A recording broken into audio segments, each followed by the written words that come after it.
जय हिंद दोस्तों, dream point technical classes में आपका स्वागत है। आज हम बोरिंग टेक्नीशियन के पार्टिकुलर सिलेबस पर फिजिकल एंड मैकेनिकल प्रॉपर्टीज पर डिस्कस करेंगे, जिसमें जो भी स्टूडेंट बोरिंग टेक्नीशियन का फॉर्म डाले हैं वो ये जो हमारा बोरिंग टेक्नीशियन का ये जो फिजिकल एंड मैकेनिकल प्रॉपर्टीज है ये बहुत ही इम्पोर्टेंट है। यहाँ से लगभग 3 से 4 क्वेश्चन देखने को मिलते हैं। और जो भी स्टूडेंट हमारे चाहे फिटर के हों, टर्नर हो, मशीनिस्ट हो या वायरमैन हो, उनके लिए बहुत ही मोस्ट इम्पॉर्टेंट टॉपिक है। आज हम आप लोगों को सबसे पहले फिजिकल प्रॉपर्टीज, जो हमारी फिजिकल प्रॉपर्टीज है यानी भौतिक गुण, इस पर हम डिस्कस करने वाले हैं। तो फिजिकल प्रॉपर्टीज मतलब हम समझ लेते हैं। फिजिकल प्रॉपर्टीज यानी कि जो हमारा प्राकृतिक में जो हमारा मेटल मिलता है उसी को ही फिजिकल प्रॉपर्टीज बोलते हैं। तो सबसे पहले इसमें हमारा जो फिजिकल प्रॉपर्टीज है वो है हमारा कलर यानी रंग। जितनी भी धातुएं हैं उनको हम कलर रंग से ही पहचान सकते हैं। जैसे हमारा होता है कास्ट आयरन, इसको हम इसका जो रंग होता है ये ब्लैक होता है, ब्लैक। और इसमें हमारा होता है कास्ट आयरन का जो रंग होता है ब्लैक होता है। और हमारा जो एल्युमिनियम होता है, इसका जो रंग होता है उजला सफेद होता है, उजला सफेद।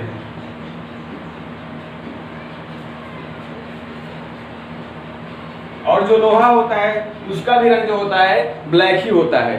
नेक्स्ट प्रॉपर्टी हमारी है वेट यानी भार। जितनी भी धातुएं हैं उनका सभी का अलग अलग वेट होता है। जिसका जो हमारा होता है जैसे लेड होता है, लेड हमारा जो धातु है वो सबसे ज़्यादा वेट उसका होता है। और जो एल्युमिनियम होती है, एल्युमिनियम की जो वेट होता है सबसे कम होता है। यानी जिनकी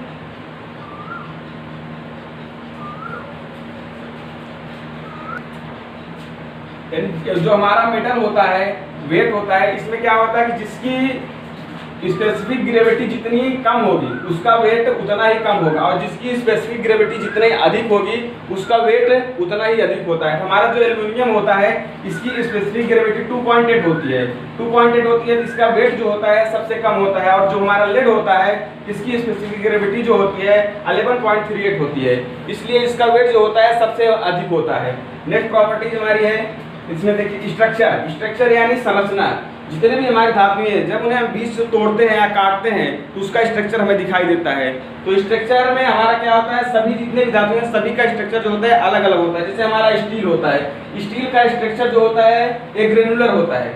और एल्युमिनियम जो होता है, एल्युमिनियम और राट आयरन, इसका जो स्ट्रक्चर होता है फाइबर होता है। और कास्ट आयरन और ब्रॉन्ज इन दोनों का जो स्ट्रक्चर होता है क्रिस्टलाइन होता है। यानी जो हमारे हार्ड मेटल होते हैं, हार्ड मेटल उनको अगर हम उनको काटते हैं तो वो क्या होते हैं, वो क्रिस्टल के रूप में टूट जाते हैं। उनमें चिप्स जो होता है हमारा नहीं बनता है। और जो हमारे फाइबर वाले मटेरियल होते हैं जैसे एल्युमिनियम हुआ, राट आयरन हुआ, इनको जब हम बीच से कटिंग करते हैं तो इनमें क्या होता है चिप्स टाइप में बनता है, इसलिए इनको क्या कहते हैं फाइबर्स में रखा गया है। नेक्स्ट प्रॉपर्टीज हमारी है कंडक्टिविटी यानी चालकता।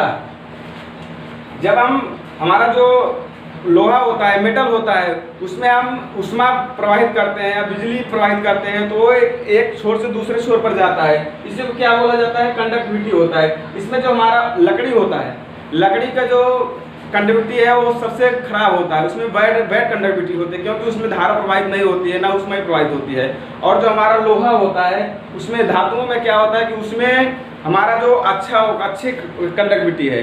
तो इसमें जितने भी धातु हैं सभी का अलग अलग कंडक्टिविटी होती है। जैसे हमारा जो तांबा होता है, तांबा सबसे अच्छा ऊष्मा और विद्युत का सुचालक होता है। और जो हमारा लोहा होता है वो क्या होता है कि उतना अच्छा सुचालक नहीं होता है। नेक्स्ट प्रॉपर्टीज हमारी है मैग्नेटिक यानी चुंबकत्व। इसमें क्या होता है कि स्टेनलेस स्टील जो होता है इसको छोड़कर बाकी जितने भी धातुएं होती हैं सभी चुंबकत्व होती हैं, सभी में चुंबकत्व पाया जाता है। स्टेनलेस स्टील में जितने भी लौह धातुएं हैं वो चुंबकत्व में उसमें पाया जाता है, पर केवल स्टेनलेस स्टील को छोड़कर। उसके बाद नेक्स्ट हमारा है फ्यूजिबिलिटी यानी गलनीयता।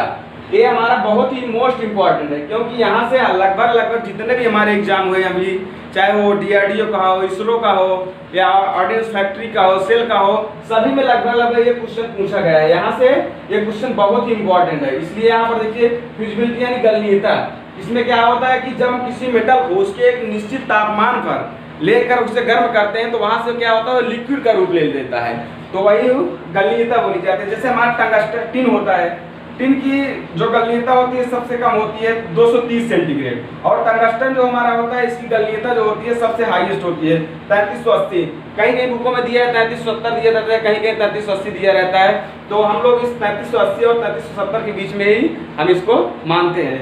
तो गलनीयता से जो क्वेश्चन हमारा पूछता है वो पूछता है कि जो फ्यूजिबिलिटी है वो किस प्रॉपर्टीज के अंतर्गत आती है। तो इसमें हमारा ऑप्शन दे दिया रहता है physical properties and mechanical properties. तो हमारा जो ये फ्यूजिबिलिटी होता है, गलनीयता होता है, ये फिजिकल प्रॉपर्टीज के अंतर्गत आता है। कभी कभी इस क्वेश्चन को घुमा कर दे दिया जाता है कि जो हमारा फिजिकल प्रॉपर्टीज है इसके अंतर्गत कौन सा गुण आता है। उसमें ऑप्शन दे दिया जाता है, जैसे हमारा दे दिया गया है हार्डनिंग दे दिया और टेम्परिंग दे दिया और ब्रिटलनेस दे दिया और फिजिबिलिटी दे दिया। तो ये क्वेश्चन ऐसे भी टाइप में पूछा जा सकता है। सेकंड हमारा है मैकेनिकल प्रॉपर्टीज, जो मैकेनिकल इंजीनियरिंग के लिए बहुत ही मोस्ट इंपॉर्टेंट है। जो मैकेनिकल इंजीनियरिंग के लिए बहुत ही मोस्ट इंपॉर्टेंट है मैकेनिकल प्रॉपर्टी यानी यांत्रिक गुण। इसमें हमारा सबसे पहले आता है डक्टिलिटी यानी तन्यता। जब हम डक्टिलिटी यानी तन्यता का धातु का वह गुण है जब हम किसी मेटल को खींचते हैं और वह तार के रूप में कन्वर्ट हो जाता है तो उसी को क्या कहते हैं, डक्टिलिटी कहते हैं यानी तन्यता कहते हैं। इसका कहना यह है कि किसी धातु को तार के रूप में ही कन्वर्ट करना डक्टिलिटी कहलाता है। सेकंड हमारा है मैलिएबिलिटी यानी नम्यता, इसे हम आघात वर्धनीयता भी बोलते हैं। मैलिएबिलिटी आघात वर्धनीयता, जब हम किसी धातु पर कंप्रेसिव लोड डालते हैं तो क्या होता है, धातु का विस्तार हो जाता है, यानी वह धातु एक प्लेट के रूप में ही फैल जाती है, तो उसी को हम बोल लेते हैं मैलिएबिलिटी। यह गुण सबसे ज्यादा सोना, चांदी, एल्युमिनियम, तांबा और राट आयरन में पाया जाता है। नेक्स्ट हमारा है हार्डनेस। हार्डनेस यानी कठोरता। जब हम किसी धातु के द्वारा किसी धातु पर खरोंच डालते हैं या उसे कटिंग करने का प्रयास करते हैं और काट देती है तो उसी को क्या बोला जाता है, हार्डनेस बोला जाता है। नेक्स्ट हमारा है ब्रिटलनेस यानी भंगुरता। जैसे हम किसी धातु पर जब हम कंप्रेसिव लोड डालते हैं तो धातु टुकड़ों में बिखर जाती है, छोटे छोटे कणों में बिखर जाती है, उसी को हम ब्रिटलनेस बोलते हैं। जैसे कोई धातु है, अगर हम उस पर हैमर से चोट मारते हैं तो वह छोटे छोटे टुकड़ों में बिखर जाती है, उसी को हम भंगुरता हार्डनेस बोलते हैं। ब्रिटलनेस का जस्ट अपोजिट होता है टफनेस। जैसे कोई धातु है उस पर हम कंप्रेसिव लोड डालते हैं या उस पर हैमरिंग करते हैं या उसे तोड़ते मरोड़ते हैं तो वह क्या होता है, और ब्रोकन नहीं होता है यानी टूटता नहीं है, उसी को हम बोलते हैं टफनेस। टफनेस होता है ब्रिटलनेस का जस्ट अपोजिट होता है। नेक्स्ट हमारा है इलास्टिसिटी। इलास्टिसिटी और नेक्स्ट हमारा क्या है 5 नंबर टफनेस। टफनेस यानी चिमड़ापन। चिमड़ापन क्या होता है कि हम तो किसी धातु को तोड़ते हैं या मरोड़ते हैं तो वह टूटता नहीं है, उसी को हम चिमड़ापन बोलते हैं। नेक्स्ट हमारा इलास्टिसिटी और प्लास्टिसिटी जो है, इसमें काफी बच्चे कंफ्यूज हो जाते हैं कि इलास्टिसिटी क्या है, प्लास्टिसिटी क्या है। तो इलास्टिसिटी हमारा क्या है, लचीलापन। जैसे हम कोई मेटल लेते हैं, उस मेटल पर हम इम्पैक्ट लोड डालते हैं, वो मेटल क्या होता है, वो अपने आकार को परिवर्तित कर देता है, और बट हम जैसे ही उस इम्पैक्ट लोड को हम जैसे ही रिमूव करते हैं वो क्या करता है, पुनः अपनी पूर्व अवस्था में आ जाता है, उसी को हम क्या बोलते हैं, इलास्टिसिटी बोलते हैं यानी लचीलापन। जैसे हमारा तो स्प्रिंग होता है, स्प्रिंग को हम क्या करते हैं, उसको हम दोनों तरफ से खींचते हैं तो उसका आकार में परिवर्तन हो जाता है। फिर क्या करते हैं, जस्ट इन जैसे उसको हम छोड़ देते हैं तो क्या होता है, वो पुनः अपनी अवस्था में आ जाता है। जैसे हम देखते हैं स्विमिंग पूल देखते हैं जहाँ से तैराक कूदते हैं, कूदने के बाद जब उस पर जंप मारते हैं तो कूदते हुए एक बार नीचे जाता है, जैसे उनका लोड क्या होता है, कम होता है, वो फिर अपनी पूर्व अवस्था में आ जाता है, उसी को हम क्या बोलते हैं, इलास्टिसिटी यानी लचीलापन बोलते हैं। प्लास्टिसिटी जस्ट इसी का अपोजिट है। क्या है कि जब हम किसी धातु पर इम्पैक्ट लोड डालते हैं तो क्या होता है, वो अपने आकार को परिवर्तित कर देता है। बट जब हम उसे रिमूव करते हैं उस लोड को, तो क्या करता है, वो अपने आकार वो सेम उसी अवस्था में रहता है, वो पुनः अपनी दूसरी उसी अवस्था में नहीं आता है। तो इसी को क्या बोलता है, प्लास्टिसिटी। प्लास्टिसिटी और इलास्टिसिटी। नेक्स्ट हमारा है मशीनिबिलिटी।